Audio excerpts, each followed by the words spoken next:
Putting God first can be difficult. What can we learn from Cain, who refused to put God first? Adam and Eve had been cast out of the Garden of Eden when Cain was born. They experienced hardship together. Adam worked hard to grow sustenance from the earth, and his children certainly helped when they were old enough to start working. Cain focused on agriculture. Abel kept flocks.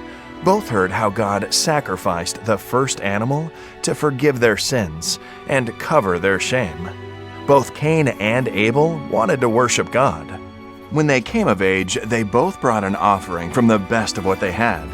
Abel brought of the firstborn of his flock and of their fat, while Cain brought an offering of the fruit of the ground. God looked with favor on the offering Abel brought, but rejected Cain's offering. Cain became furious, not at God and not even at himself. He was furious with Abel, his brother. But Cain clearly rejected God's instruction of what an acceptable offering should have been. In humility, Cain should have arranged with his brother to have an animal sacrifice. He didn't. Perhaps he thought he would do his best, and that should have been enough. Sometimes we decide to make our own rules when it comes to our offering.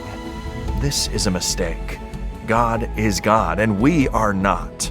The instructions on what we should do with our tithes and offerings are clear, and we must follow them.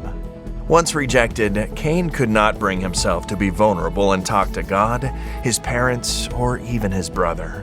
Without any resistance, resentment took over Cain.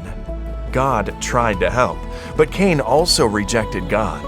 Sin took over his heart, and he surrendered all control to his anger and violence. Cain would go down in history as the first murderer. Cain refused to put God first. The consequences were terrible for him and the people around him. God's love compels us to put His kingdom first, while Cain's example is a warning for us today. But we don't have to be like Cain. As we return our tithe and promise, we are challenged to put God first.